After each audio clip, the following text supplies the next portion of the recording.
This is Bless Radio, and it's 6 p.m. UK time. This is the Spiritual Discussion Program, and I'm Saad in Southeast London. Very shortly, my colleague Gregory will be joining us. The aim is to introduce you to the spiritual knowledge in the light of truth, the Grail Message by Uprushin. And every week we have a new topic for discussion. The topic for discussion tonight is, why me? Fate or chance? My colleague Gregory is now with us. Welcome, Gregory. How are you doing, and how is the weather where you are?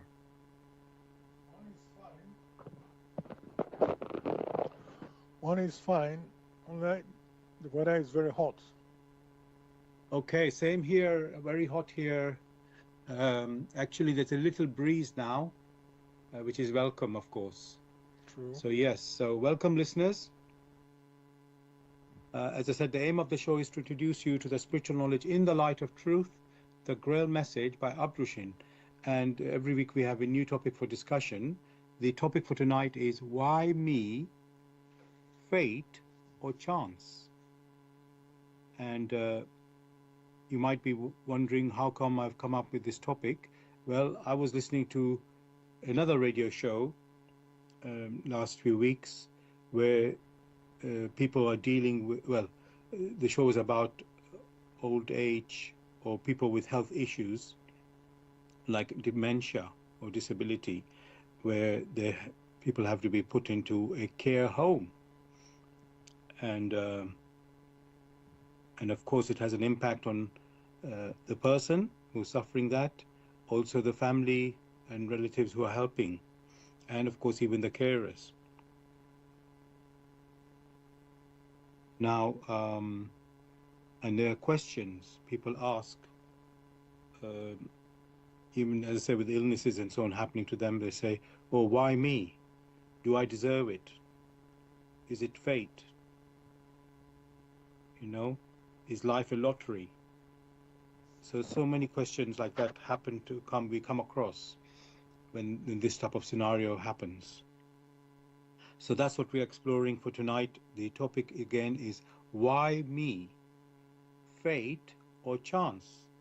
You're welcome to join us with any questions or comments. You can contact us on our UK number, and I'm going to put the prefix there. It is +44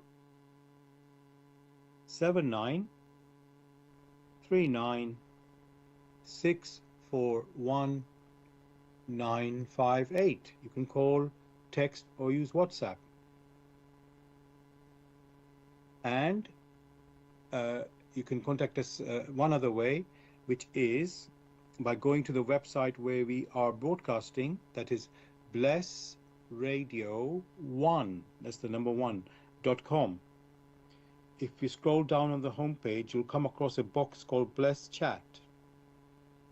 There you can type in any questions or comments.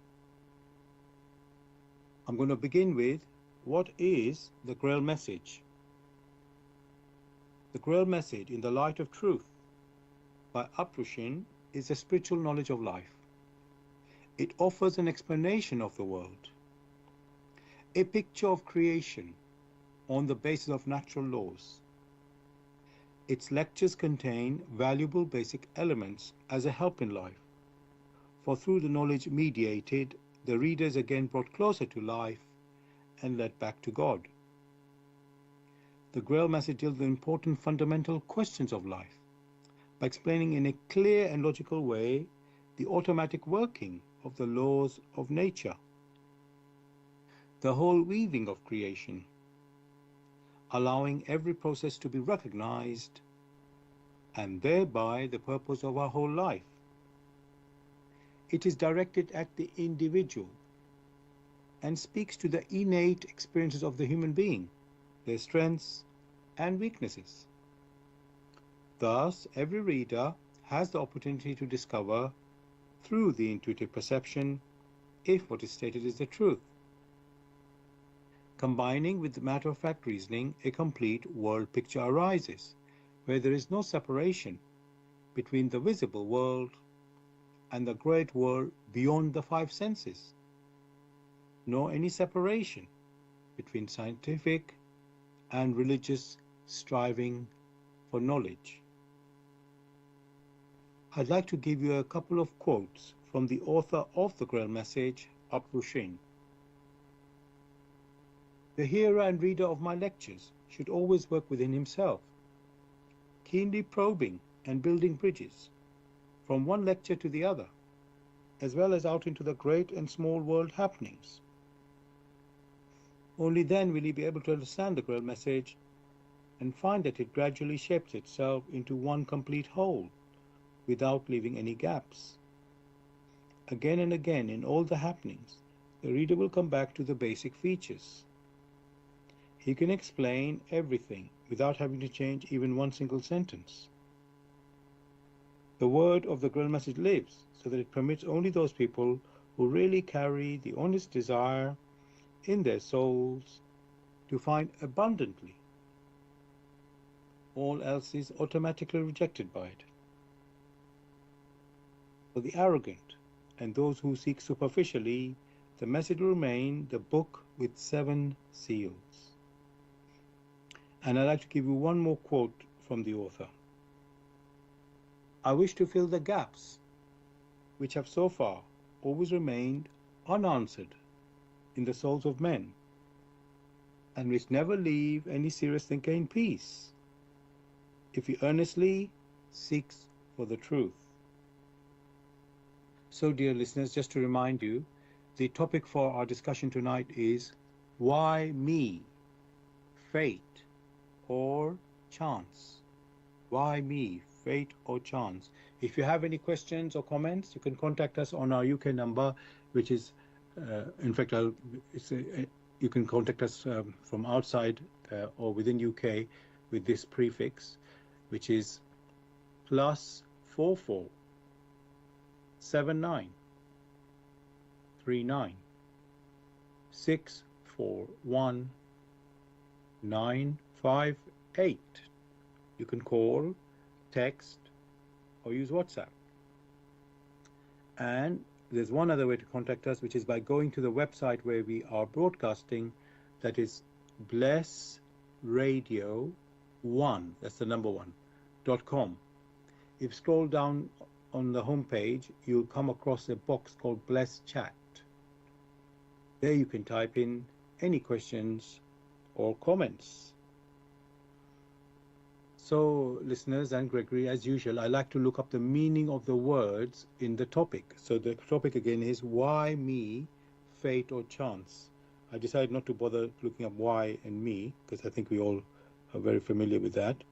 Then I moved to the word fate. Now I've got a few meanings for the word fate. So the first one, it says the development of events outside a person's control, regarded as predetermined by a supernatural power. Let me repeat that. This is the meaning of the word fate. The development of events outside a person's control, regarded as predetermined by a supernatural power. So, Gregory, how is this meaning of fate? Well, thanks for this particular question. That which you just read out has been very badly understood, for it doesn't take into consideration the complete picture. Is tying faith to some other events through which man came into existence. Whereas the faith that it is referring to is that in which man makes a decision for wherever any individual which is of spirit makes a decision,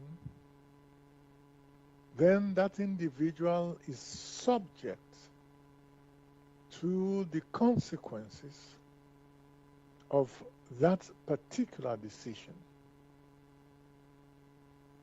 Therefore, that which you just read out is so broad and open, it is not specific. Whereas what we wish to consider in this discussion is that in which the human personality made a decision. For if the human personality didn't make any decision, then there will be no reason for returns at all, or it will remain the way it is. And if a human personality refuses to make decision and remain the way it is, then there is no progress. It will not then say that because it refused to make a decision and therefore no progress is the fault of another. Thanks a lot, Gregory, for this. Well, it is a question, so the answer you've given there. From what I can see, it completely contradicts the dictionary meaning, basically, which is implying this is the meaning of the word fate, where the dictionary is saying that there's events happening to a person which are outside of that person's control. In fact, it's predetermined by supernatural powers, what they say. So fate decided the example they give, fate decided his course for him. His injury is a cruel twist of fate. This is the example they're giving. And as I said, the implication in the dictionary is that something happened to a person which is beyond their control, whilst you are saying actually that no, the free will, or well, you didn't mention the free will, but each person, let's say, makes a decision, and then there are consequences of making whatever decision they make. So that means the fate is not, I'm going to say, predetermined by supernatural power, but rather each individual is, how can I say, is the cause of his own fate. I can say that, his own fate. What one is stressing here is that there are events which are predetermined. Those events which are predetermined, these are global events. What is predetermined is that for any human personality on Earth, for example, you go to bed, you wake up in the morning. What is predetermined for human personalities here on Earth is that they need to eat to have the strength to pursue further activities. They need to breed. All these things are mandatory. So it's not dependent on them. For these have been predetermined. However, there is the other aspect. Those events which are not predetermined by the universe, in which the human personality makes a personal decision on the path to follow. Then, in that case, it is subjected to the consequences that it meets on the way. So there are two aspects. Those events which are predetermined from the earliest beginning of the universe, these same events made it possible for the human personality to even come into existence and to experience. This particular one is beyond the human personality, for it is only granted an opportunity. For when one looks at nature, to be able to exist here on earth, the need is there that it needs to be able to take in oxygen and breathe out carbon dioxide. This is predetermined. To be able to stay healthy, it needs to exercise itself. To be able to communicate with others, it needs to exercise itself to understand the language which is being shown to it in creation, in nature. So there are the events which it has no say in it, and there are the events which he himself can make a decision and then is subject to the consequence of those decisions. So these are two different areas. Which one is referring to? Thanks very much, Gregory, for clarifying in a very specific way about, you could say, how life, or even particularly human life, works, the activities. So, as you say, there is a part which is predetermined, you could say, through nature, by virtue, you could say, of being a human being.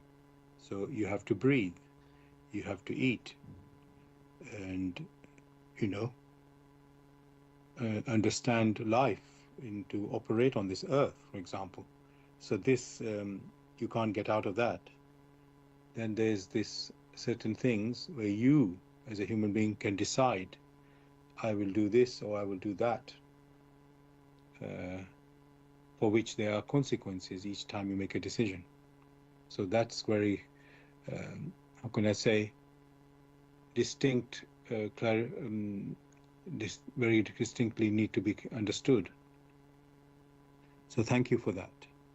Now, let me move to the next word in the topic. Is, again, just to remind everybody, the topic for tonight is why me, fate or chance. So we just look up the word fate. Now let's look up the word chance.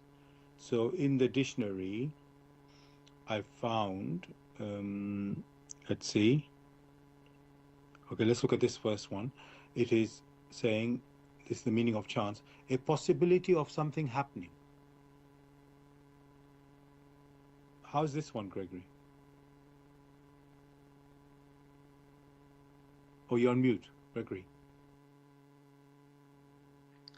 The possibility of something happening is only a consequence of the decision or the predecision that that individual has made. That is the possibility of something happening. If one hasn't made a decision to, say, fly into, in an airplane, or to go in a boat, or to go by car, but has only decided to take a stroll, say, from one village to the other,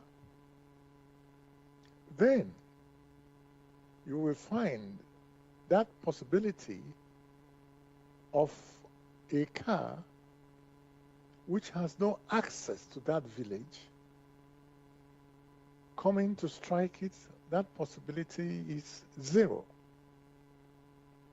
So what many refer to as chances or possibility, these are only consequence of certain scenarios in which there exists homogeneity.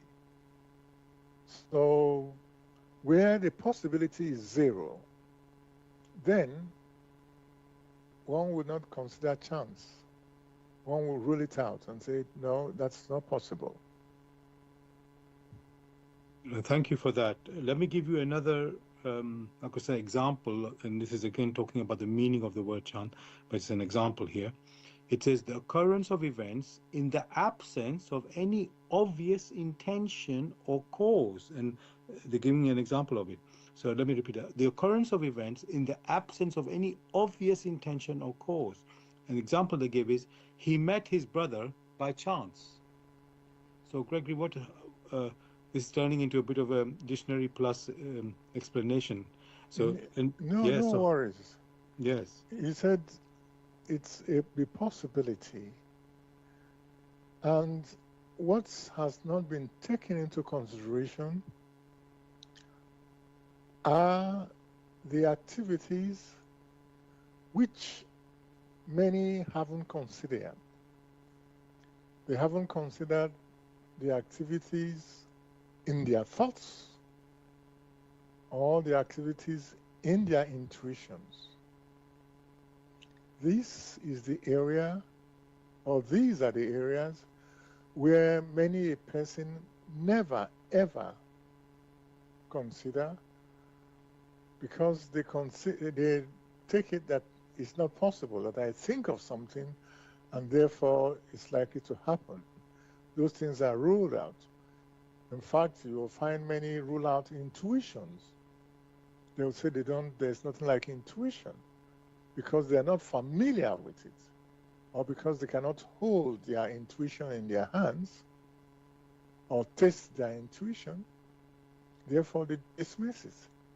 But these same individuals are unable to hold their thoughts in their hands, to smell their thoughts, or to listen to their thoughts. Yet, they do not deny that they have thoughts. So you find this is where the problem comes in. The assumptions which are made are only partial. And that being the case, you find that they have not considered the laws of nature, of creation. One of those laws which is that of a reciprocal activity.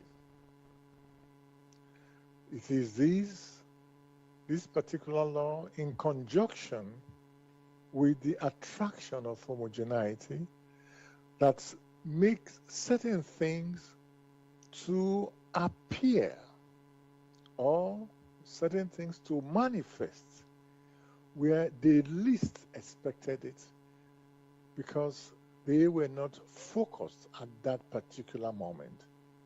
If, however, they had acquainted themselves in the recognition of their intuitions, then the likelihood is that they might have been given certain signs that some things are likely to manifest.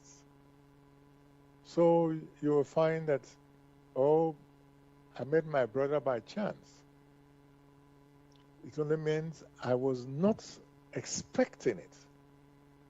That you are not expecting something doesn't mean it couldn't happen. Thanks very much, Gregory, for this. Again, the answer and the picture you're showing to us about the events that happen in our lives where we don't seem to have an answer, but then there is an answer.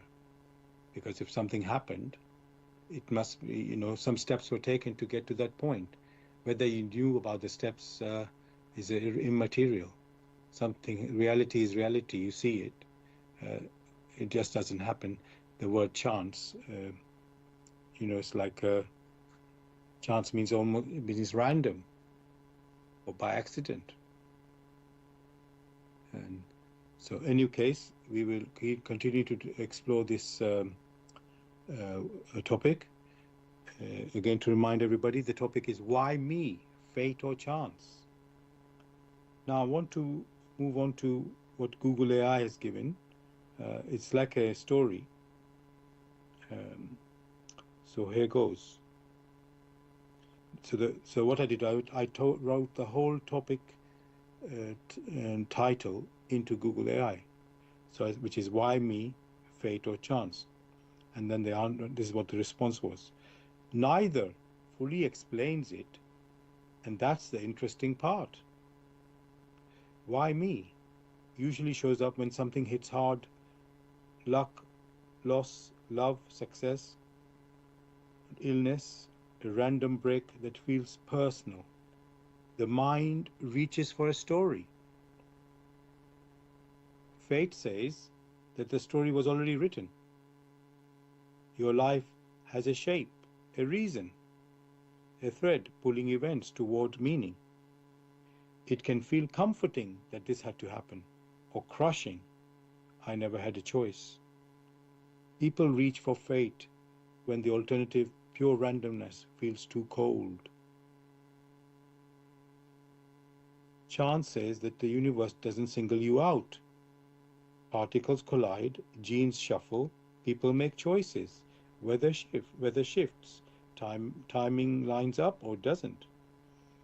You're a unique intersection of probabilities, not the protagonist of a cosmic plan. That can feel freeing. Nothing was against me.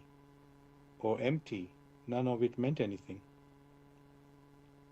Most honest I think it's 3 people here. Most honest sit in the middle. I think it's mean most people sit in the middle. A huge amount of what happens to you is contingency. I'm not quite sure what that meaning is. It is what happens to you is contingency. Birth, place, era, who you meet, what breaks or opens at the wrong or right second.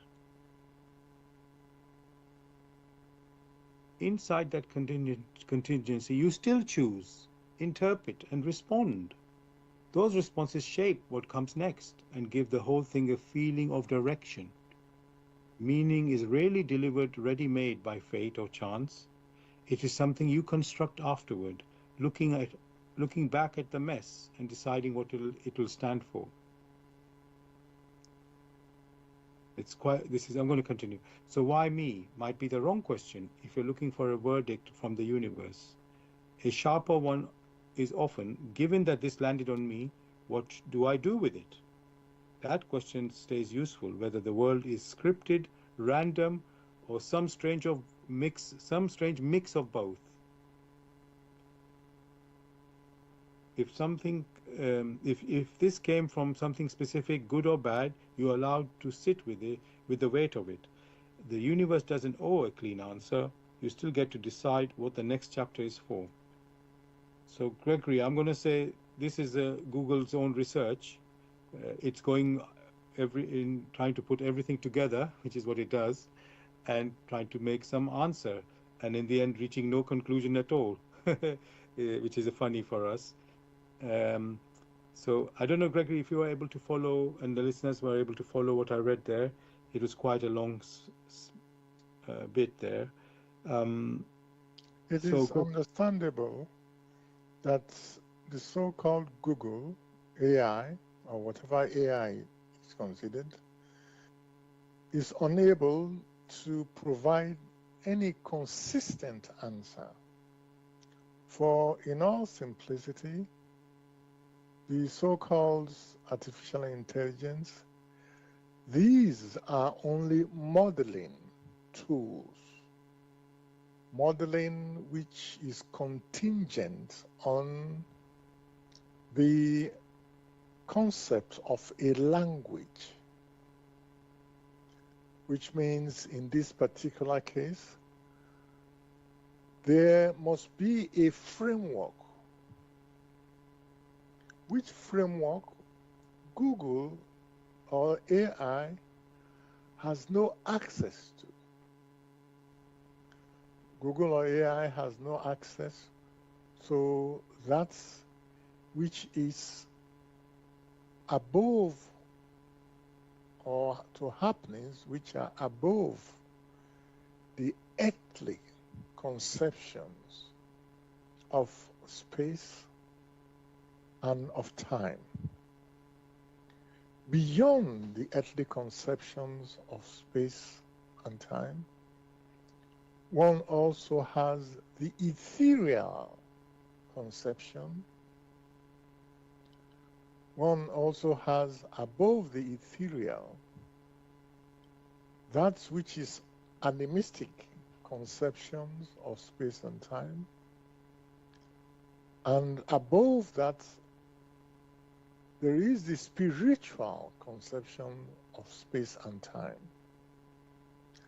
The questions to provide a consistent answer to the question of faith, the need is there to awaken from the individual the correct conceptions of space and time beyond the earthly, the activities which take place beyond the earthly, and at the same time, these activities, they have an impact on the earthly.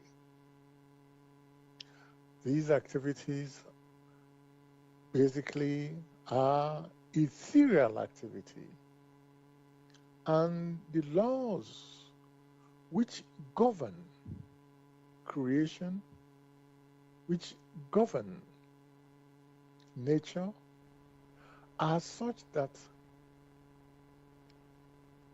when an activity has been initiated, depending on the species where that activity has been initiated,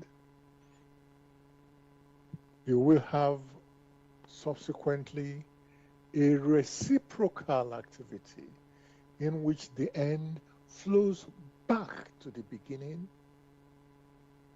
in accordance with the attraction of homogeneity. For when there is an initiation, the one who initiated that particular, the individual that initiated that particular activity, puts a stamp on the activity. It means their threads have been woven for that particular individual. And these threads will move out, gather strengths, merge with others or attract others which are homogeneous in type to them.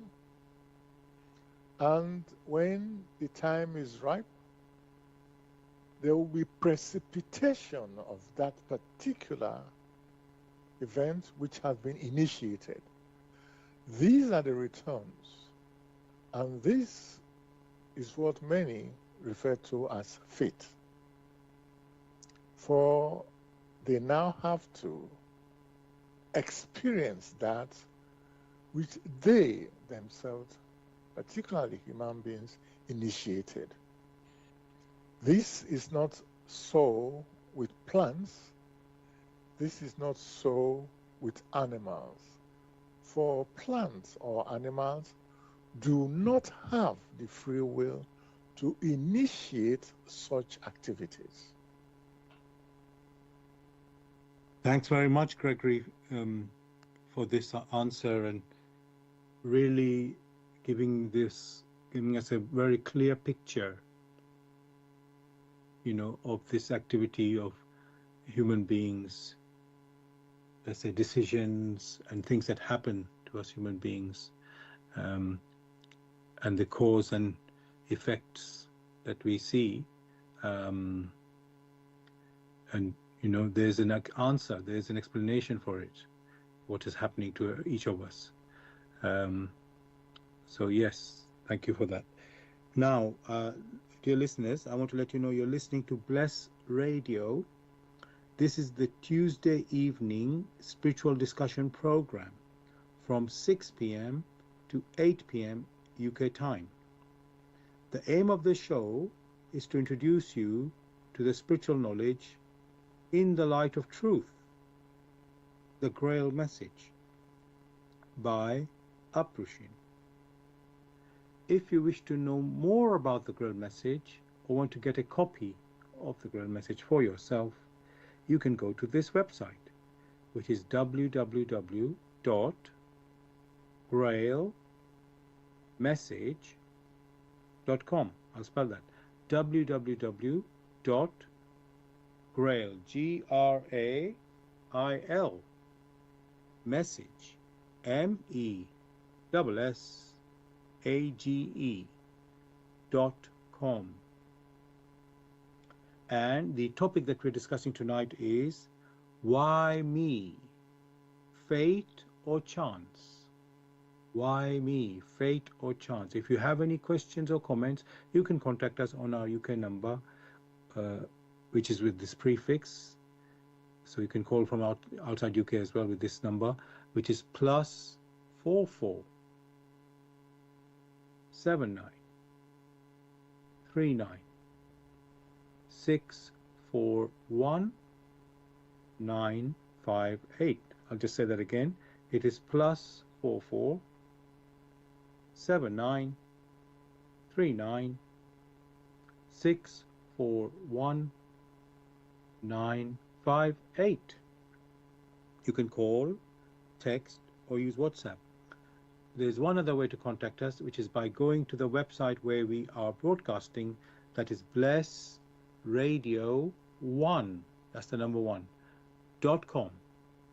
If you scroll down on the home page, you'll see a box called Bless Chat. There you can type in any questions or comments. And we are also broadcasting on YouTube. Go to youtube.com and type in the search box Bless Radio 1, that's the number 1, space Grail Message, space the topic for tonight, which is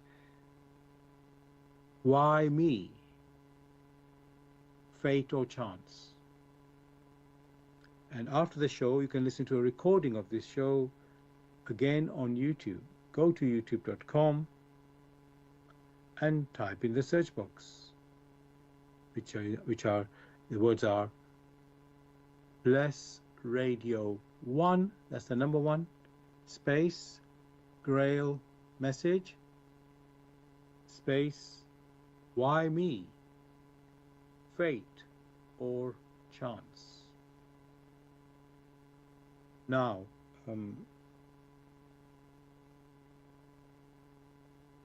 we have, let's say, come to realize that fate is it's not strictly predetermined in terms of the human decision making. There are other things which are predetermined through nature about, let's say, how human beings came to this earth, and certain things we human beings are, through the being human beings, are tied to, like we have to eat, we have to breathe. So this is definitely predetermined. Whether you call it fate or not, these are processes that are fixed in that sense. However, we human beings have a free will, where we do make decisions about concerning our life, and then there are consequences after making those decisions. So that is what we hopefully have discovered in this first half an hour of the show. Now, Gregory, let's go a little bit this part of this question that we say, why me? So people say, I was brought into this world, that is the earth, by the parents. We did not choose to be born. So that is, the parents brought us into this world. We did not choose to be born, which is, some people think of it as an accident of birth. I came on this earth through accident of birth. So the question arises there, where's the free will there? It's we were brought up by the parents, brought into this world by the parents.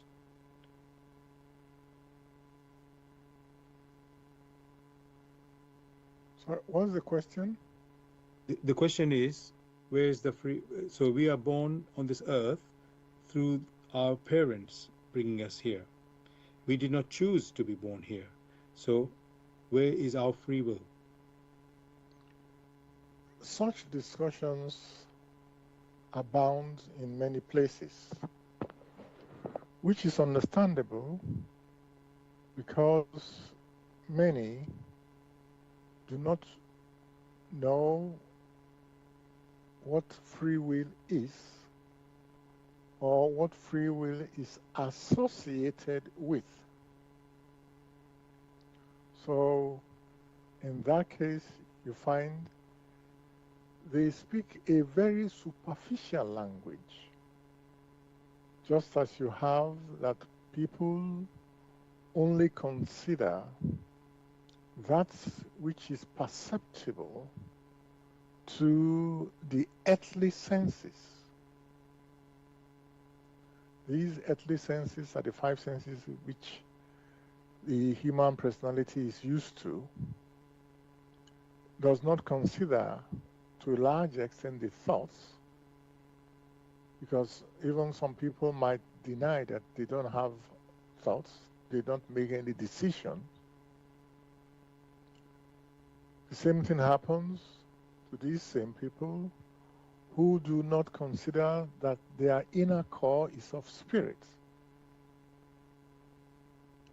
For the free will which is considered in this particular scenario is that free will which is associated with the human personality, the core of the human personality, which is of spirit. For very simply, no one ever considers taking a plant which is stationary to court. No one ever considers taking a fly or an ant to court. No one ever considers taking a child which is not yet of age to court. But when it gets to a specific age, many will go to court and wish to associate responsibilities, associate accountability. Only those people, those individuals that are capable of accountability, only those are referred to. Just a minute.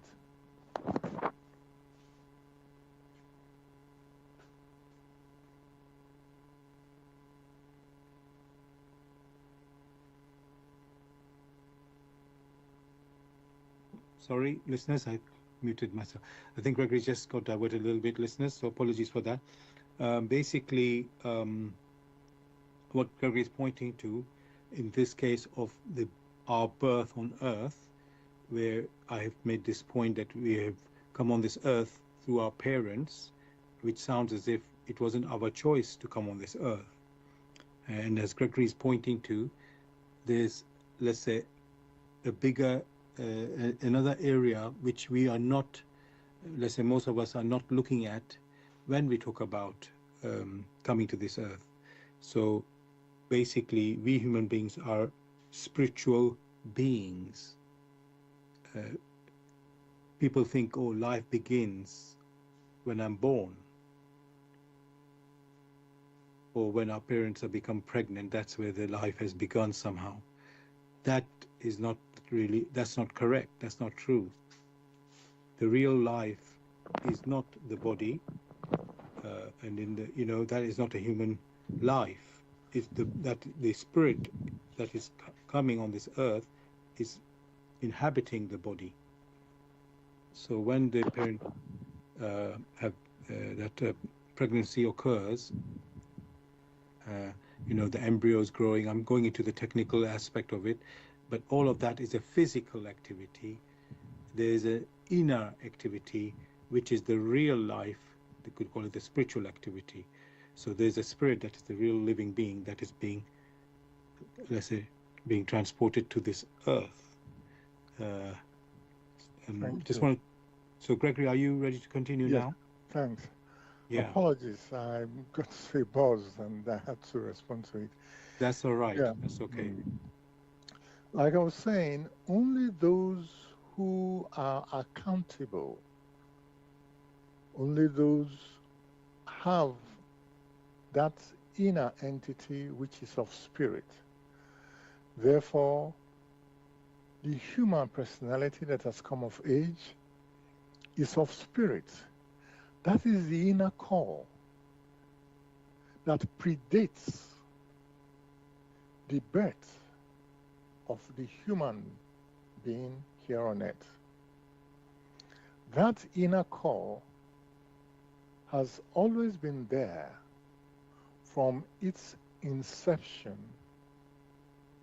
in its species as an unconscious spirit seed grain, which has been sown here in the world of matter in order to become first conscious through activities, to become conscious of its environment, and subsequently to become conscious of its innate abilities and how to use these innate abilities. It is along this line that it has approached here the world of matter and the earth in particular in order to taste of the activities in the world of matter here on earth in Ephesus. That being the case, its weaving, that means what it initiates, it has to give an account of what it has done with the innate abilities which have been sown into it, which it must allow to come to develop and bear fruits.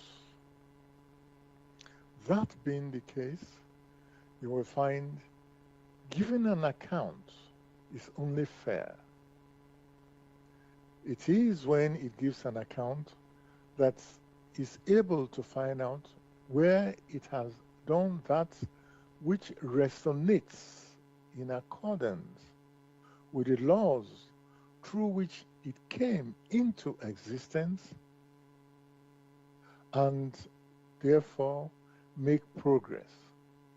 So that expression, oh, I didn't ask to be born, has no place. For parents took upon themselves the responsibilities to provide the opportunity for a human personality, not a plant, a human personality, not an animal, not a monkey, not an ant, not a rat, but a human personality to incarnate such that it will improve itself in the abilities that have been granted it. Therefore, many things which have been discussed, just like you have in AI, the so-called artificial intelligence, that lacks the knowledge of the laws of creation, you find that in the discourse, it limits itself to that which is very superficial. And therefore, that being the case, it takes for granted that other things do not exist. For many, unless in their intuitions, they have this very strong sensing of the vibrations of something which is different from their thoughts, you will find that perception which is not there or which they have refused to acknowledge due to either indolence or they just don't bother. After many things which have been happening to them, you find that they lose that innate ability and therefore they fall back to their default position to say, I take no responsibility.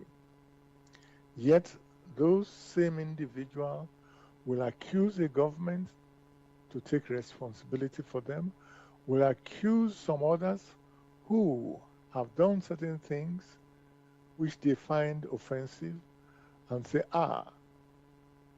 you must bear responsibility. Whilst at the same time, they denying what the concept of responsibility is.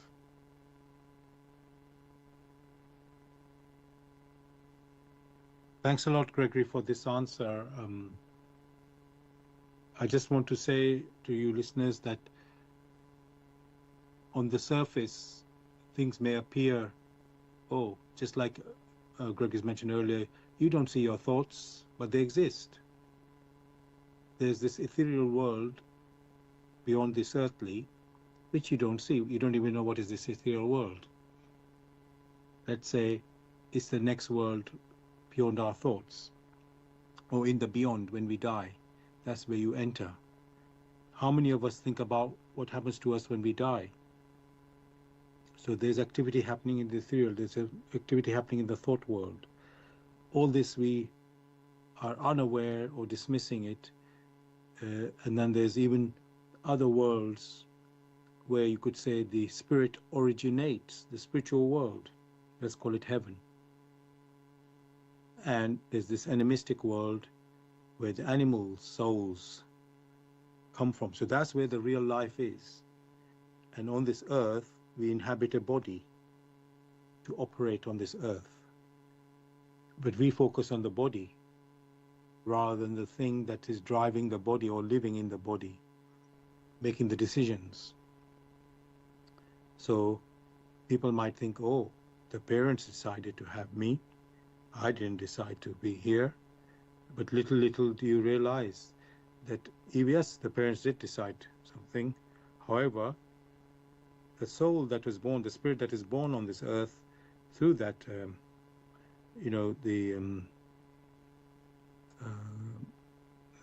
forgotten the exact word, procreation is another word that we use for coming to this earth. The person who is coming as a baby, to be born as a baby, is also a spirit. It is involved in the decision making. It also makes decisions to come to this earth without, it may not be, let's say, very conscious, but there are decisions being made. So basically all these processes are people are so unaware, and they just superficially give their comments. This is unfair. It wasn't me. So you can see why we choose this topic. Why me?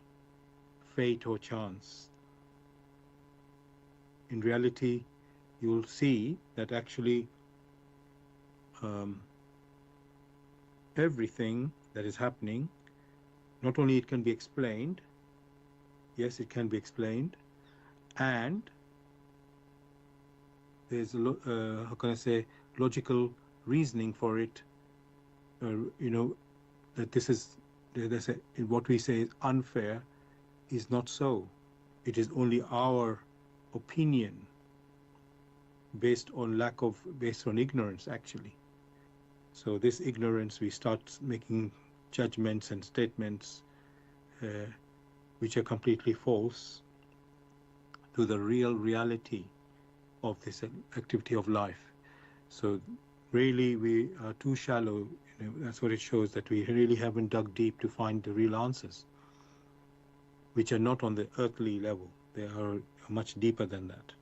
So that's why this is called the spiritual discussion program, which gives deeper meanings and answers to questions of life.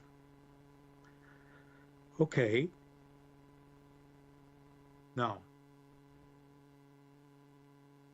Gregory, this is again focusing on this fate, or let's say the way people think, the idea of fate that people have. So we just talked about people being born. They didn't choose to be born. So the answer is no, you did choose to be born. And then the next question can be, oh, some people, as it's been put in this radio show that I was looking, some people are born 3-0 up and others born 3-0 down, in a way having an advantage, a big advantage, or having a very big disadvantage when they come on this earth. So, Gregory, again, how can that be that people are born, let me say it, I say 3-0 up, meaning that they have, let's say, it appears some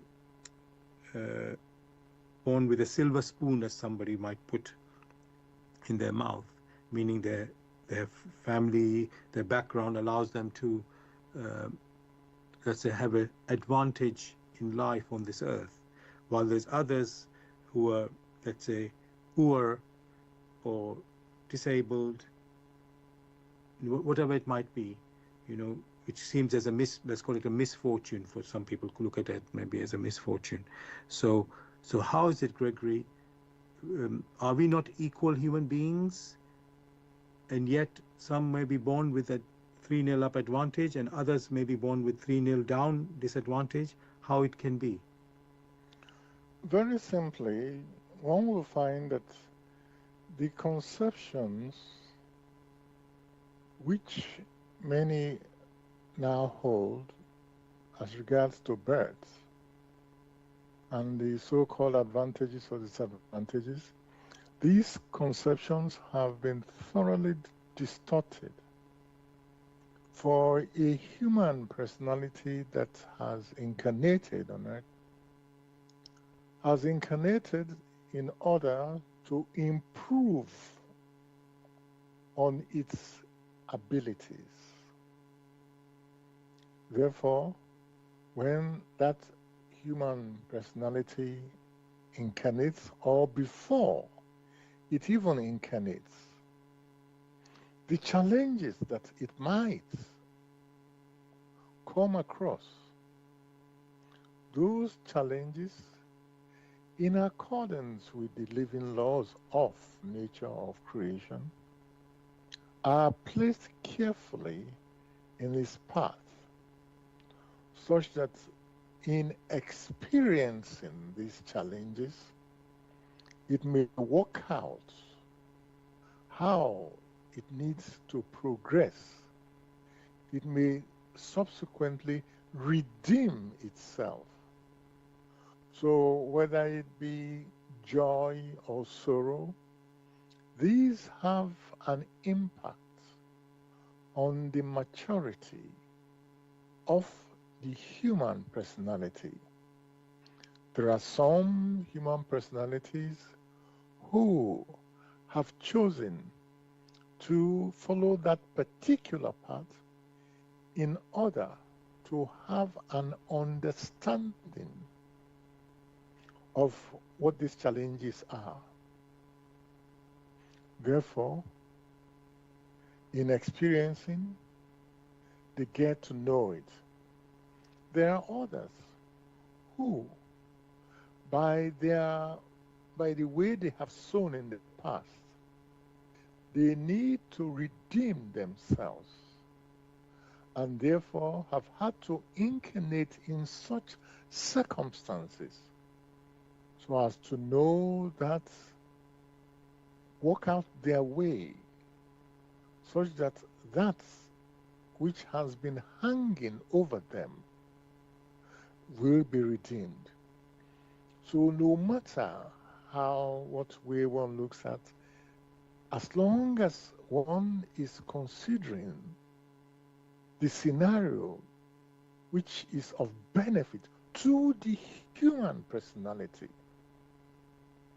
then that will be the right way of considering it.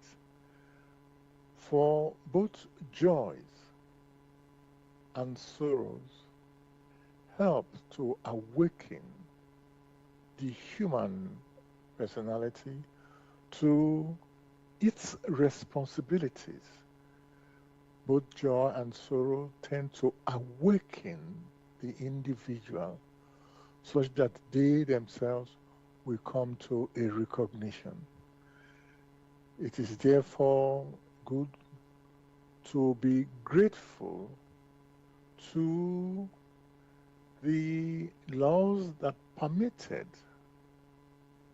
the human spirit to experience in order to grow and to be of benefit not only to itself but also to creation. Thanks a lot, Gregory, again for this answer. What I'm getting from what you're saying, it's not about the material advantage that people are quick to jump on, or disadvantage that people see with, somebody born with disability, somebody born with lots of riches, earthly riches, and saying that's an advantage and they don't. It's actually the real thing is the experience and what you do with your abilities that you have been given. So that's the real life that we are supposed to grow, experience and grow from. And that's, and then yes, and the idea is to not only benefit yourself, but to benefit others around you. So, it's not a one-way street. We're supposed to, we're not on our own. There's other human beings, fellow human beings here. So we don't just come here, I'm doing what I'm doing, and the rest can do what they want to do. We don't live in a vacuum, we live in this earth. So in a way, common sense should be there to recognize, oh, this is happening. Yes, this is happening to me, that's happening to someone else. And what do I do in these situations? So that's where our free will. Okay, that's how we are meant to grow. Now, okay, before I continue, dear listeners, I want to let you know you're listening to Bless Radio. This is the Tuesday evening spiritual discussion program from 6 p.m. to 8 p.m. UK time. The aim of the show is to introduce you to the spiritual knowledge in the light of truth, the Grail Message, by Abrushin. If you wish to know more about the Grail Message or want to get a copy of the Grail Message for yourself, you can go to this website, which is www.grailmessage.com. I'll spell that. www.grail, that's Grail, message, MESSAGE.com. And the topic that we are discussing for tonight is, why me? Fate or chance? Why me? Fate or chance? If you have any questions, you can contact us on our UK number. And if you're abroad, it's the same. This is the prefix that goes with the number, which is +44 79 39 641 958. You can call, text, or use WhatsApp. And there's one other way to contact us, which is by going to the website where we are broadcasting. That is Bless Radio 1, that's the number 1.com. And if you scroll down on the home page, you'll come across a box called Bless Chat. There you can type in any questions or comments. Excuse me. We are also broadcasting on YouTube. That's live on YouTube. Go to youtube.com and type in the search box Bless Radio 1, that's the number 1, space Grail Message, space Why Me? Fate or Chance, which is the topic of tonight's show. And then after the show ends, you can listen to a recording of this show also on YouTube. Go again to youtube.com and type in the search box the same words, which are Bless Radio 1, that's the number 1, space Grail Message, space Why Me? Fate or Chance. And of course, you can listen to the recording of our previous shows also on YouTube. Thirdly, we're broadcasting on Zeno, that's ZENO.fm/radio/Bless Radio 1, that's the number 1. Now, in a way, Gregory, you were saying something about this in your last answer, but I just want to bring it up again, which is when we going, let's say, through some tragedy or terrible illness, something happened to hit us, like say cancer, like I say, and then the question will come, or you may wonder, like we say, why me? Of course, why did this happen to me? Of course. But then the next thing is, how should one respond? Now, let me say, for example, should one fight to save, let's say this is a illness, to fight to, do something about that illness, or accept it, that this happened, and, just silently accept your fate, that this, let me just say that again. So say you've suffered a tragedy of an illness, a terrible illness, like let's say cancer. Should one be determined to fight to overcome that, or silently accept your fate? Very simply, one can give a scenario. If one is thirsty, because one had been in a scenario where one couldn't find water to drink, what should that individual do? Should that individual not search for water to quench his thirst? If an individual is hungry, for in one way or the other, it is falling into a scenario where he couldn't find food, should that individual not search for food to assuage its hunger? The same thing happens in health. If an individual is not healthy, should that individual not do everything he can to ensure he becomes healthy again, so as to be able to pursue many a thing? Or should he or she just accept that in the case of hunger, I accept my hunger and I would not make any efforts to make sure I find food to cure my hunger?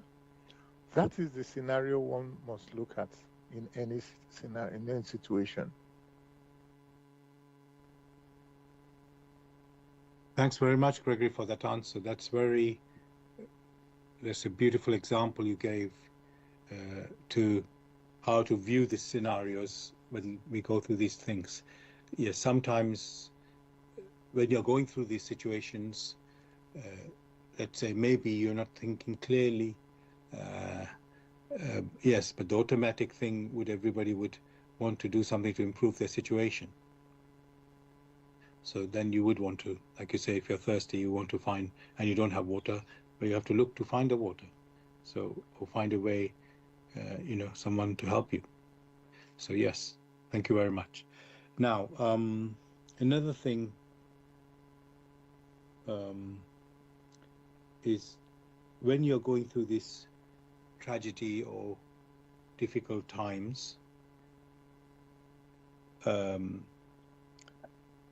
then there's this, like we say, why me?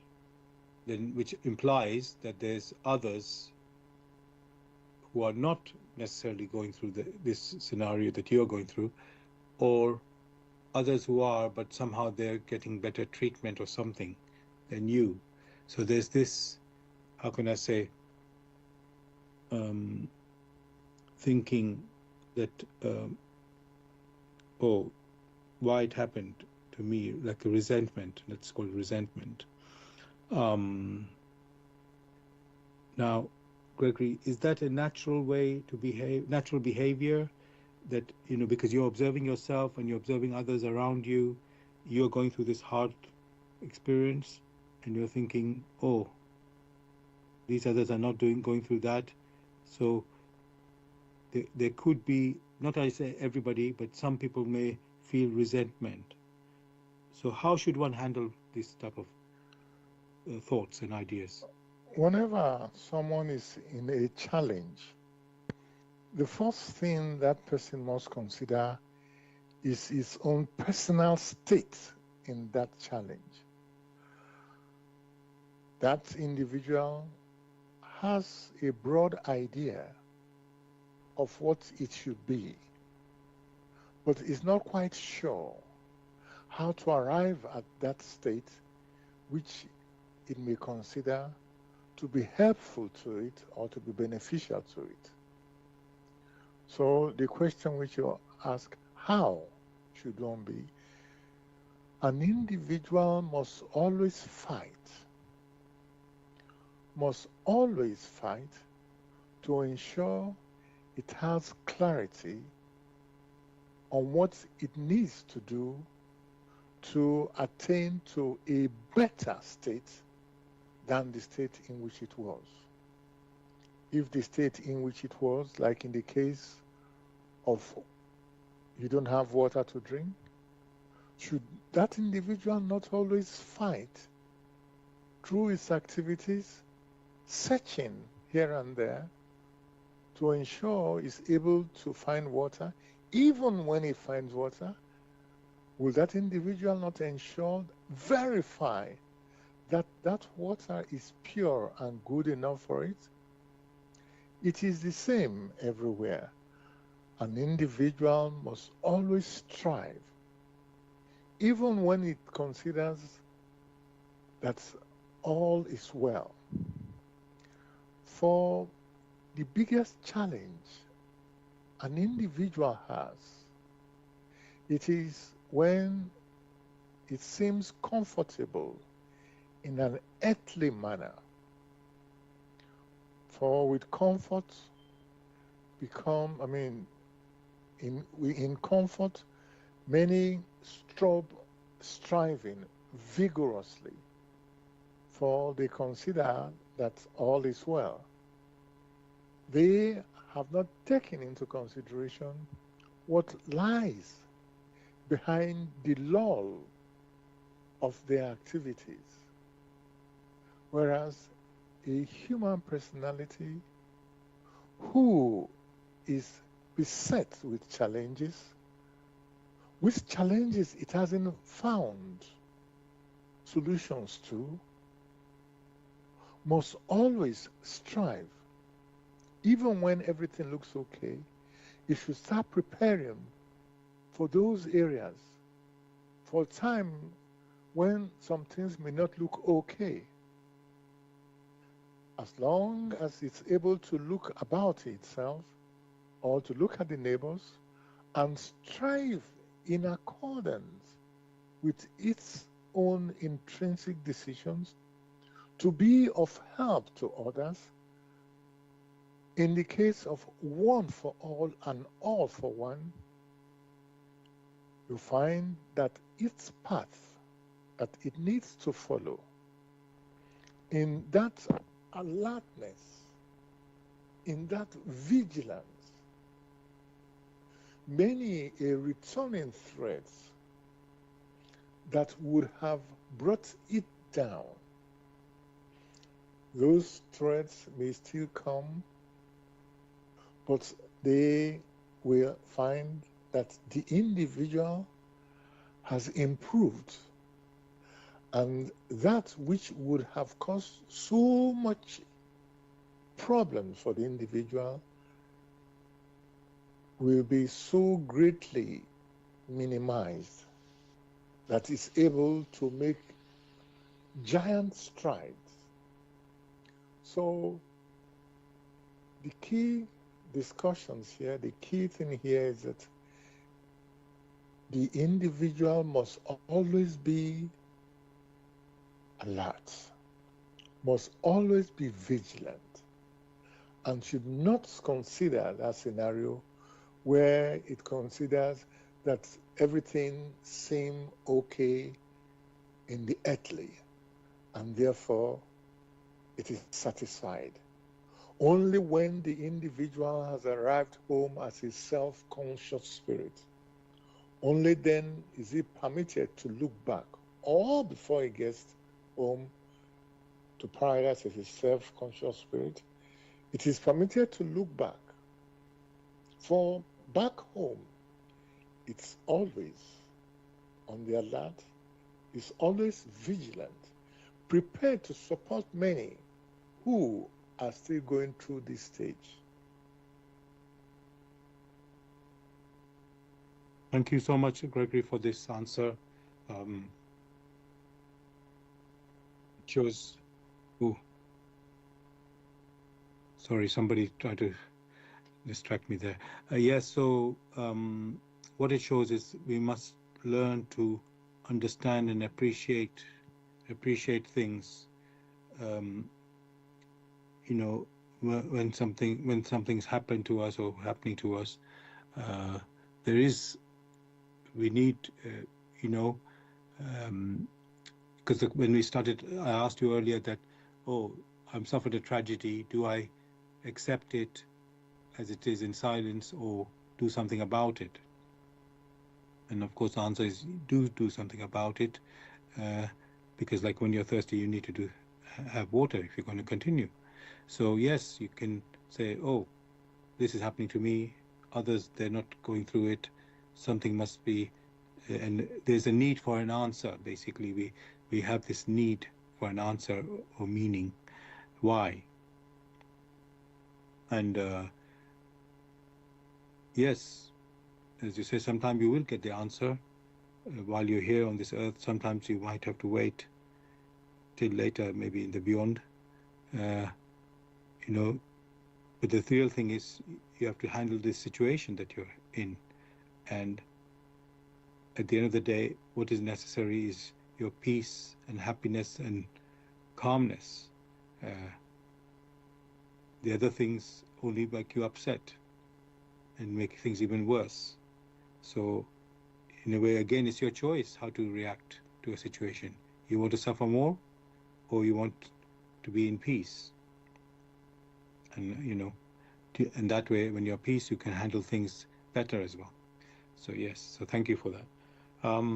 Now, I want to go to another scenario where we call it, for example, hereditary disease, where we inherit from our parents or previous generation certain, let's say, disability or maybe even susceptibility to a disease, because somehow it's in the DNA, as they say, in the genes. Now, again, one may be wondering, why me? What did I deserve to suffer this? Now, there's a question, I think it was asked to Jesus. It is, but it doesn't have to be in that particular, it could be anywhere, basically, where is it the sins of our fathers visiting upon the next generations?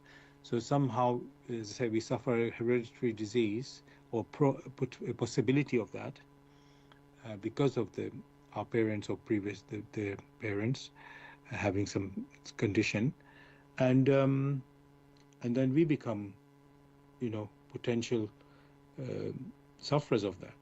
So the question arises there, is that happening because of the sins of our fathers, which is visiting on the next generations?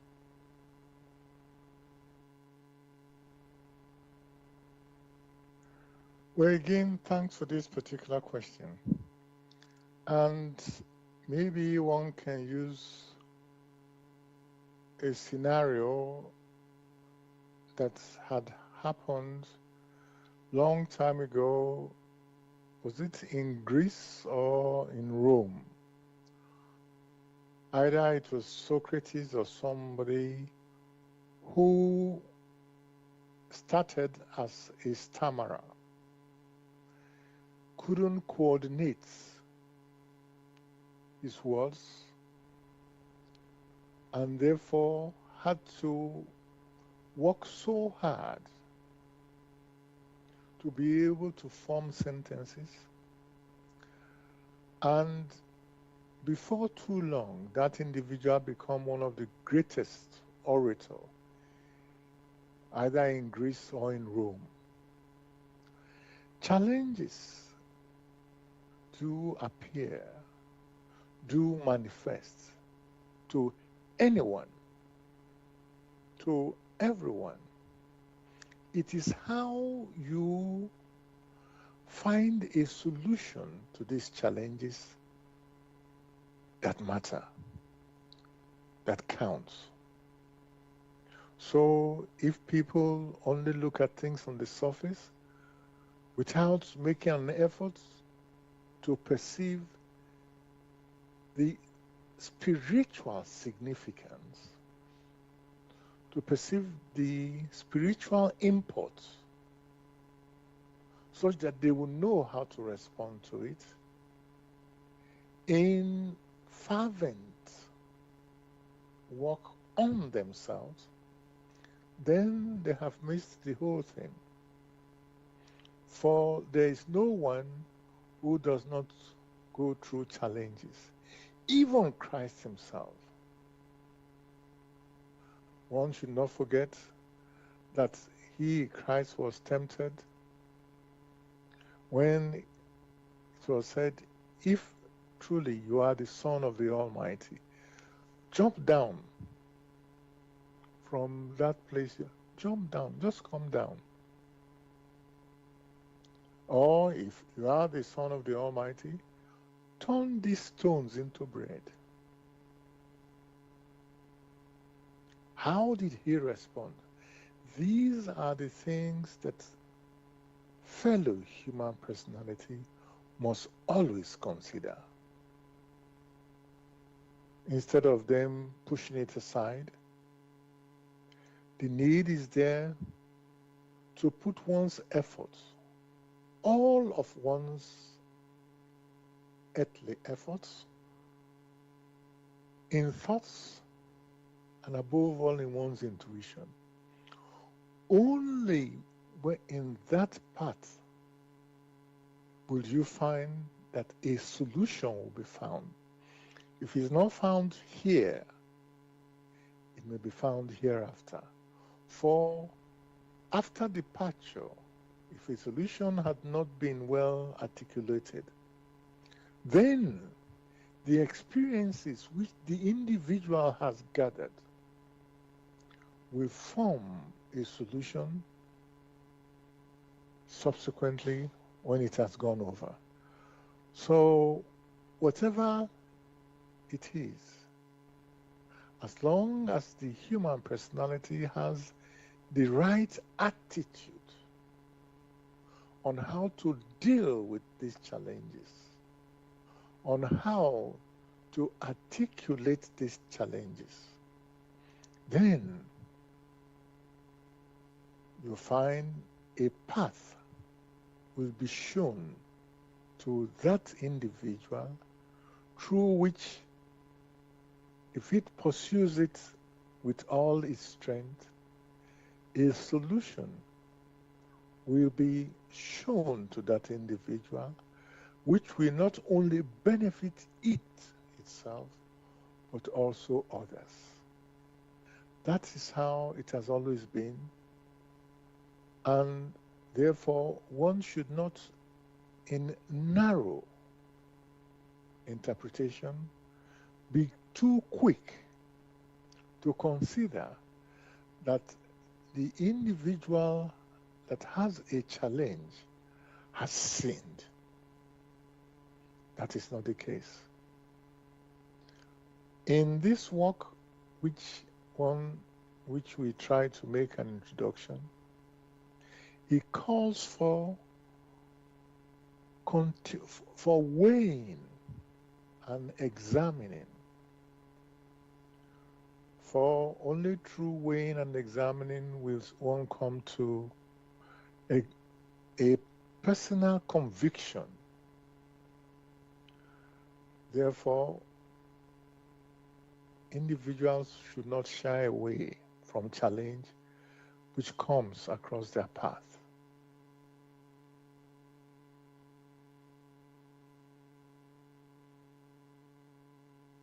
Thanks very much, Gregory, for this answer there. I was just trying to find out who is the person you're thinking of, this Greek or Roman person who overcame the stammer. The one I can find for Greek is his name is Demosthenes. He's a Greek statesman, or he was a Greek statesman and orator in ancient times. So he had a stammer, but he was able to overcome that.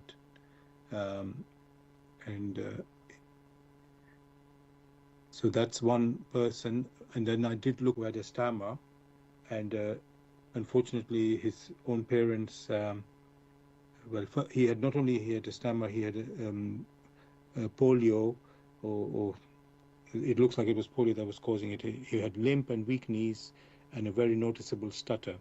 And his own royal family mocked him, calling him a fool and hiding him from the public view so he would not embarrass them. So he was ignored by politics, and Claudius spent his time reading, writing, and becoming deeply learned scholar and historian. When his nephew Caligula was assassinated, the Praetorian Guard found Claudius hiding behind a curtain and unexpectedly declared him emperor in 41 AD. Despite his physical challenges and speech impediment, he proved to be an effective ruler who successfully led the conquest of Britain and built major aqueducts and reformed the legal system. So that's two people who overcame their physical disability to be successful. So it shows that many thanks for checking it out. Yes. So it shows we should, keep striving, and then and help is always there. Those who, and you may not completely overcome, but you can still achieve things. True. So good. Now, before I continue further, again, I want to remind the listeners, you're listening to Bless Radio, and this is the Tuesday evening spiritual discussion program from 6 p.m. to 8 p.m. UK time. The aim of the show is to introduce you to the spiritual knowledge in the light of truth, the Grail Message by Abdushin. If you wish to know more about the Grail Message or want to get a copy of the Grail Message for yourself, you can go to this website, which is www.grailmessage.com. I'll spell that. www.grail,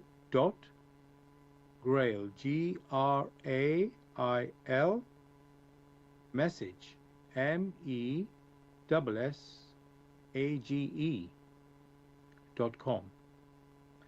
And the topic that we're discussing for tonight is, why me?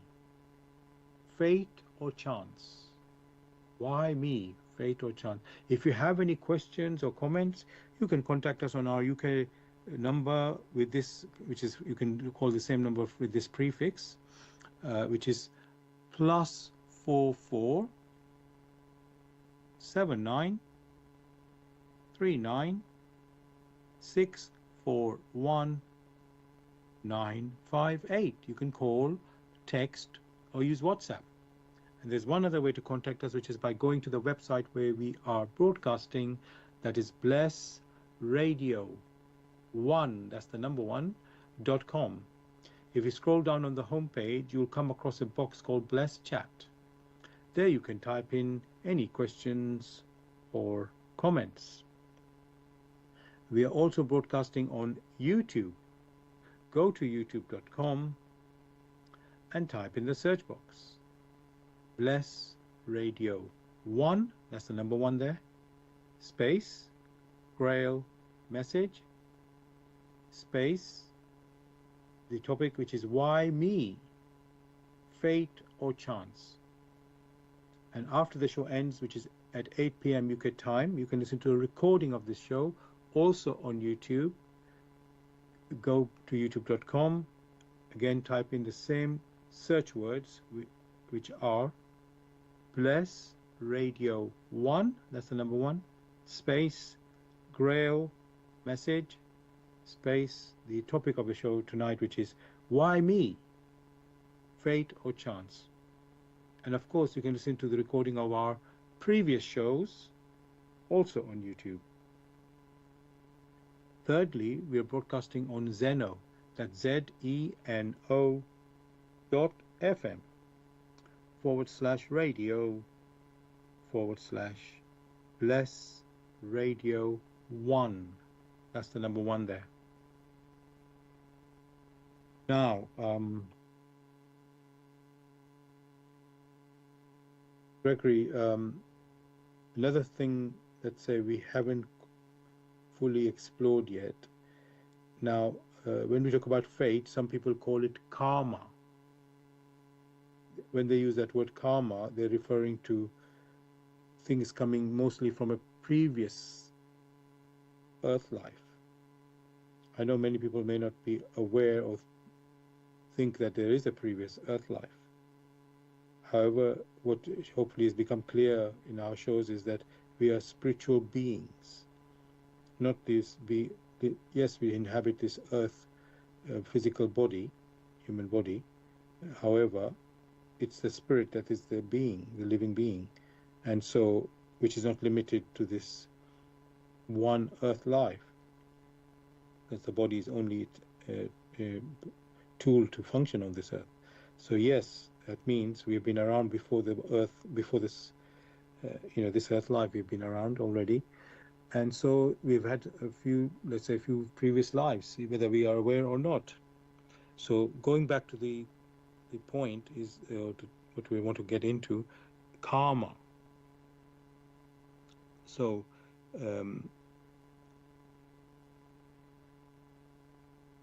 now, Gregory, this karma, let's say, coming from our previous life, which is having the effect, let's say, in our current life. But the point is, Gregory, if we had this previous life, we don't remember. And so there could be things, terrible things we could have done then, and we're going to get the consequences in this life, let's say.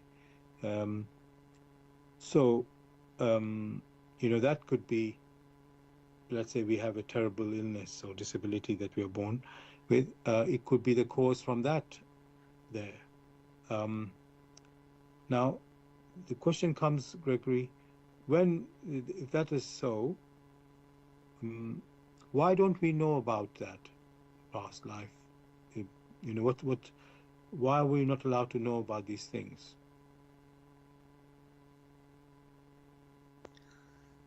Again, thanks for these questions because they help to elucidate many things which has been difficult for us to accept.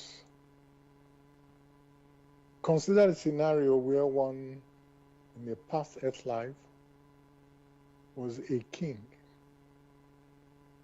That is so very well hammered into the personality. Now,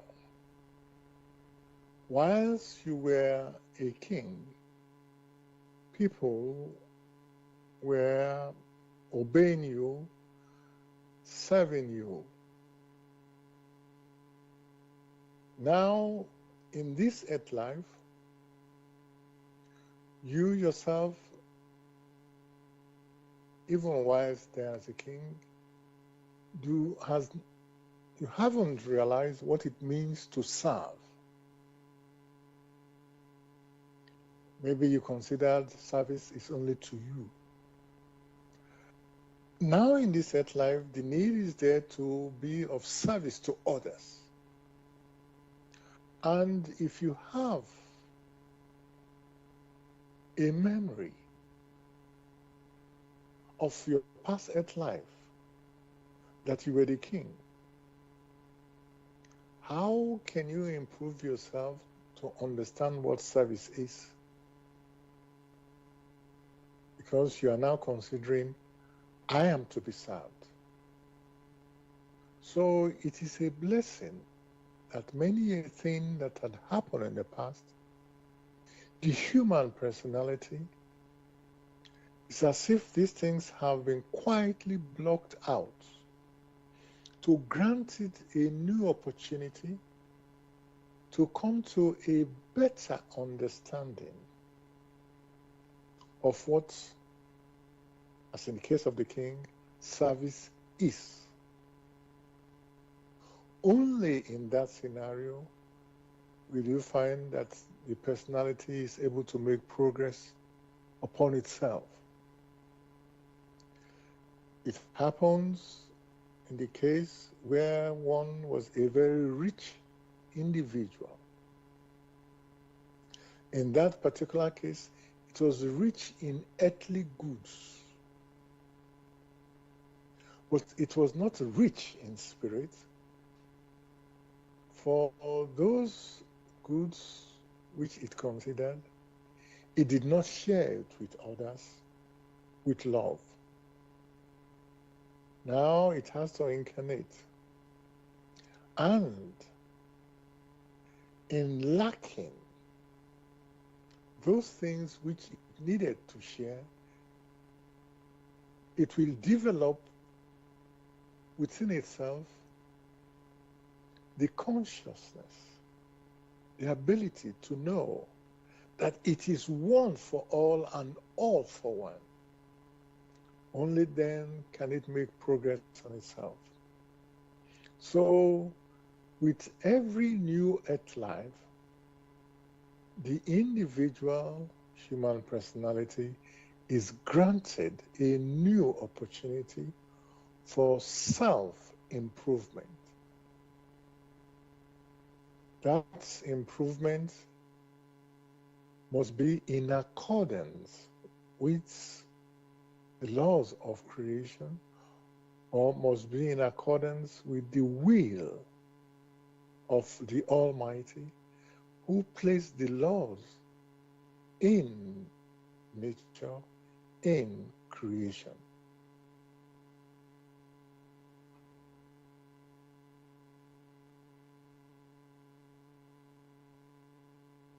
Thanks again, Gregory, for this answer. Now, let me see. Okay, again, I keep exploring other type of scenarios. So, although this may not be so commonly or familiar to people in the West here, but there's this thing called black magic, where someone puts a spell, or they go to someone, let's say some witch or some sort of person like this, who's does some technique where they basically the person wants to take revenge on someone or wish them harm, and this witch or whatever the word is puts a spell using this black magic. Now, some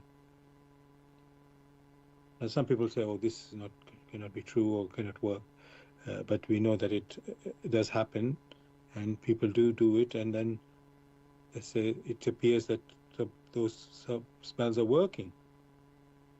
Now, Gregory, we keep talking about we have free will, and but this particular scenario of black magic is someone else attacking this other person, and you wonder, oh, it means somebody can control me, do something to me, and I don't have any way to protect myself. So I want to ask, first of all, Gregory, this black magic, is it really real? Does it work? And then how does it work if that's the case, that it can affect somebody else, even far away, that they can harm that person? When you say black magic, could you explain what you mean by that? Okay, I'm going to quickly Google the meaning of black magic here. It's basically making a spell, but I'm going to actually look it up more clearly. Okay, black magic is a form of magic traditionally believed to use evil spirits or supernatural power to cause harm, bring bad luck, or perform selfish acts. Okay, it's in contrast to white magic, which is meant to help or heal. So it's basically putting a spell and curse, using rituals to hurt or control a person. You used a certain word there, believed. Yes, that's what people believe. Yes, people believe, they have no conviction. They only have a belief. Unless they have weighed this with their intuitions, they do not have a conviction. It's only a belief, what people say.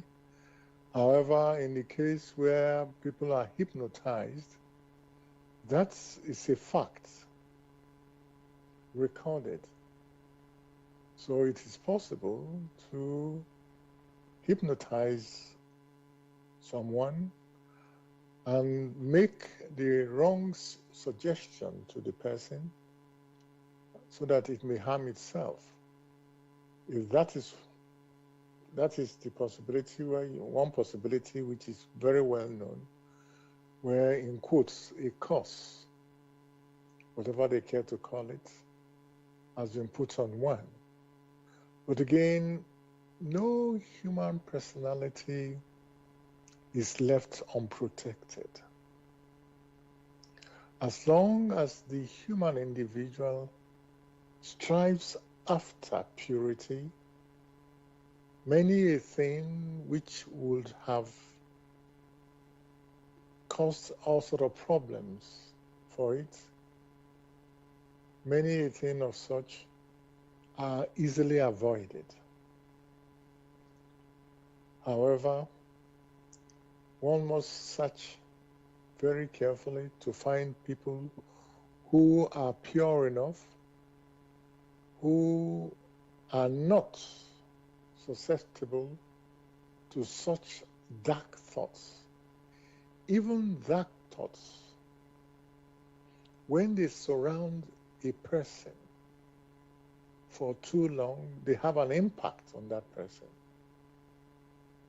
They have an impact on the individual that generates such dark thoughts, because they will approach that individual, and before long, once they pass on, when they drop their physical body, they will be drawn along such paths where they have to experience it in full. And those who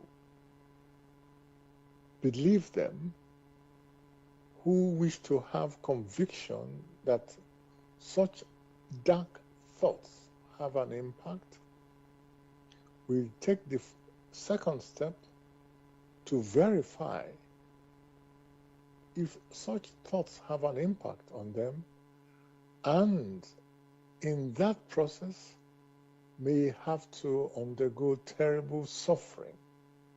Only then will they know these dark entities can be created through one's thoughts and through one's intuitions. These form the furies, which, when released, have an impact on many who are not strong within themselves, for these furies can easily attach themselves to many a person who are so fearful and can cause untold damage.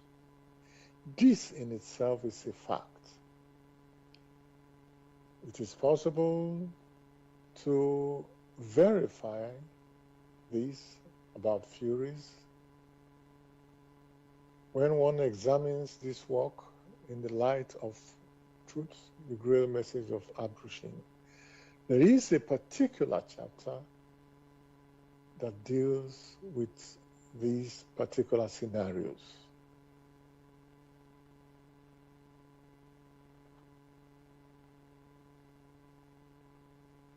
Thank you very much, Gregory, for this answer. Now, I would like to share some words from a colleague who helps us on this show with her questions and some points. And so this is Mrs. Harriet Hoppe, and she's written, I think she likes writing in a poetic language. So people may not get it initially, but that's why sometimes I like to repeat her words so that it could, we are able to, how can I say, it can land inside us. So here, this is the few words he's written this time. Lost down the ages, the key to our core. Until now, many holler. They can't take any more. Their lives, they believe, have been unfairly slanted. Although in truth, on their vow, they have recanted.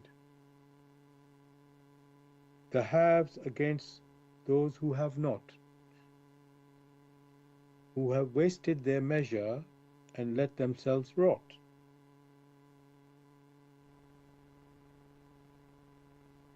The haves not against the better endowed, yet who cast themselves lower, while how haughty and proud. Yet where is the one so happy with their lot?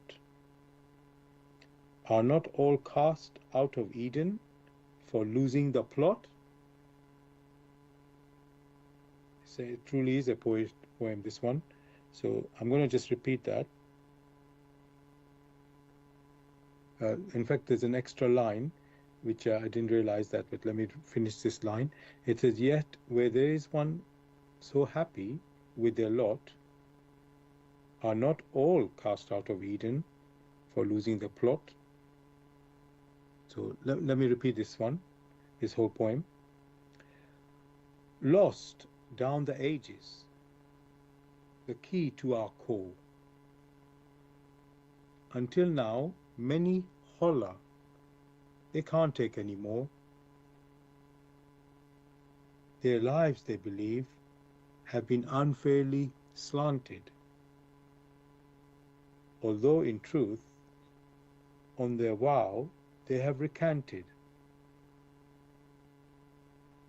the haves against those who have not, who have wasted their measure and let themselves rot. The have-nots against those better endowed, yet who cast themselves lower while haughty and proud. Yet where is the one so happy with their lot? Are not all cast out of Eden for losing the plot? Yet where is the one so happy with their lot? Are not all cast out of Eden for losing the plot? So thank you very much, Mrs. Hoppe, for this poem. I hope, listeners, you were able to follow it. I tried my best to put it across. So yes, hopefully it makes one reflect our lot. Why me? Why is it a fate that somebody put on me, or things happened by chance, or maybe really it was us who put us in that plight that we are in now. Okay.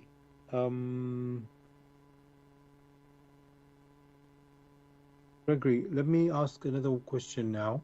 When we are in these difficult situations, yes, we take actions and find solution, but what about using prayer?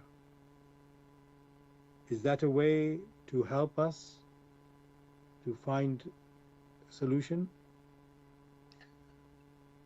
Again, it is. But how does the human personality understand prayer? That goes a long way. If the individual understands prayer as a process in which it has that intrinsic conviction or faith in all that is good, and in that case it looks up to the source and requests for help, then you have a scenario where it has opened itself to the blessings which stream out, which are intrinsic within creation. And in that opening, if it is done in the right way, a path may be shown to the petitioner. Whether it is willing to follow that path is another issue. For many, may be shown a path which they need to follow because deep within them, they had that conversation and pleaded for a path to be shown. But subsequently, they reject the path which has been shown to them, through which a solution should manifest. If in some cases they won't even ask that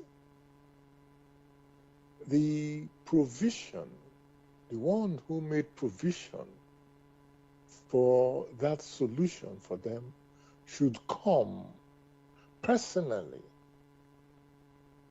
and be of service to them.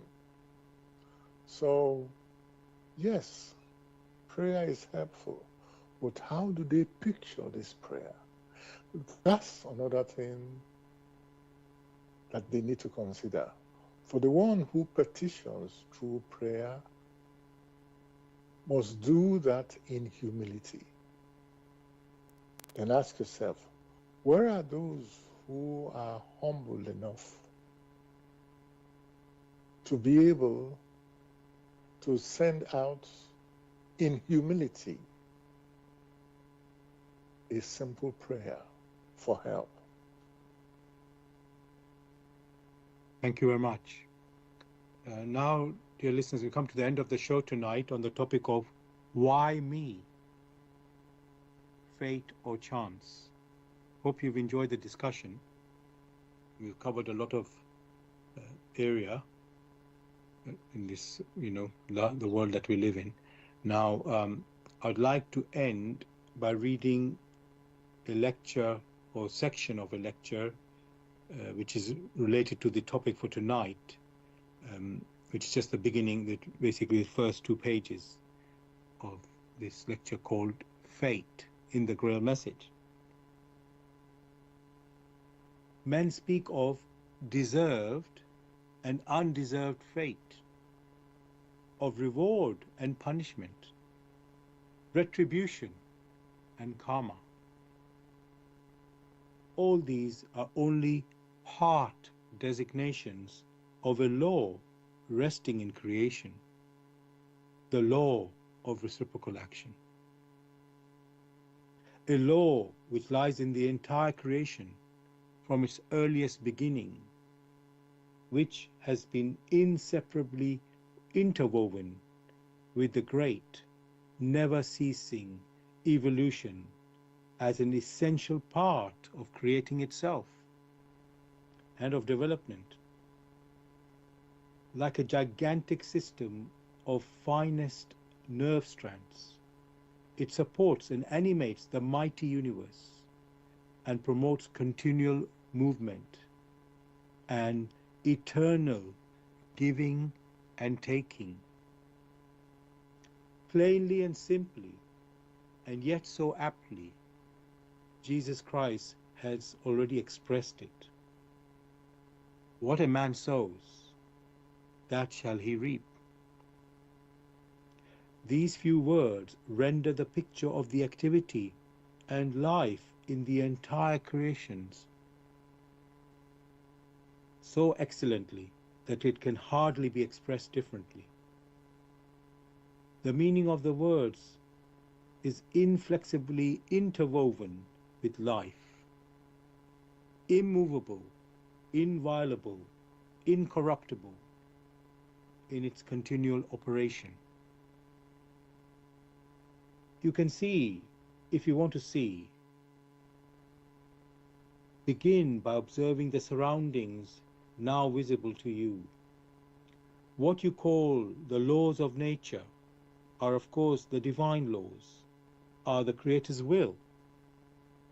You will quickly recognize how unswerving they are in constant activity. For if you sow wheat, you cannot reap rye, and if you scatter rye, it cannot bring you rice. This is so obvious to every man that he simply never reflects on the actual process. Therefore, he does not become at all conscious of the strict and great law resting in it. And yet here he faces the answer to a riddle, which need be no riddle to him.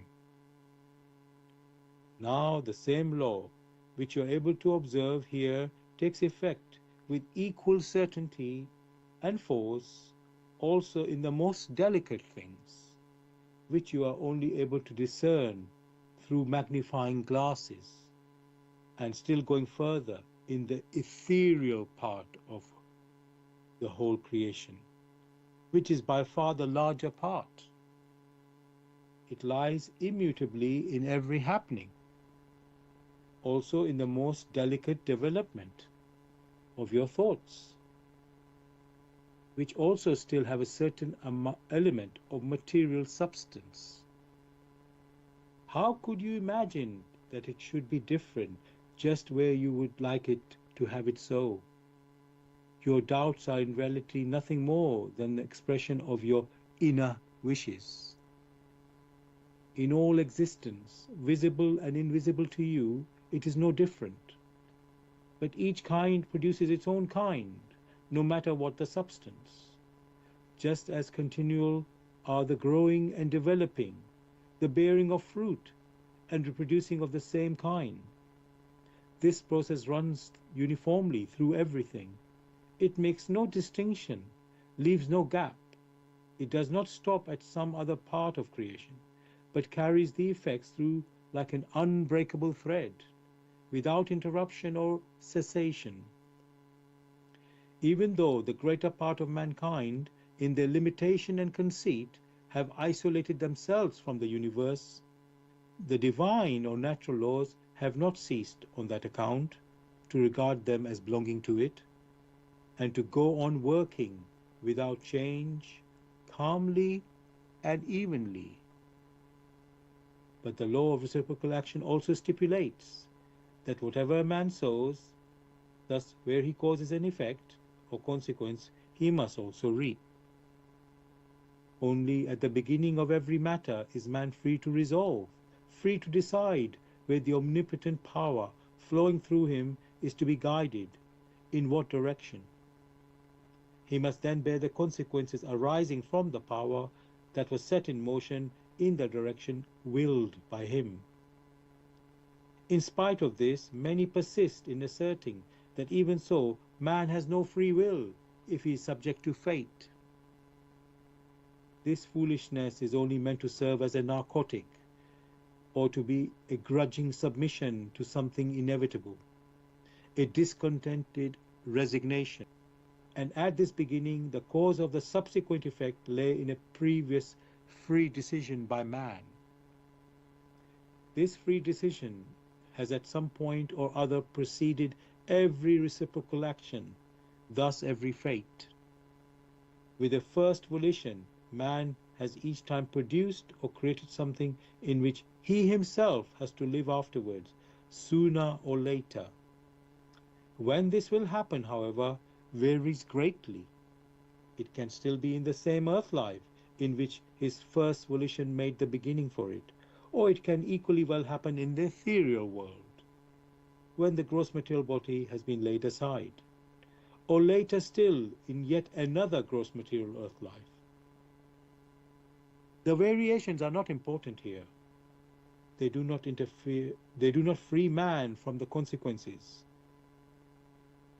He carries the connecting threads with him continually until he is redeemed from them, that is to say, detached through the final effect that ensues through the law of reciprocal action. So, dear listeners, I was just reading the first 2 pages of the lecture Fate from the Grail Message. If you wish to know more about the Grail Message or want to get a copy of the Grail Message, you can go to this website, which is www.grailmessage.com. I'll spell that, www.grail, G-R-A-I-L, message, MESSAGE.com.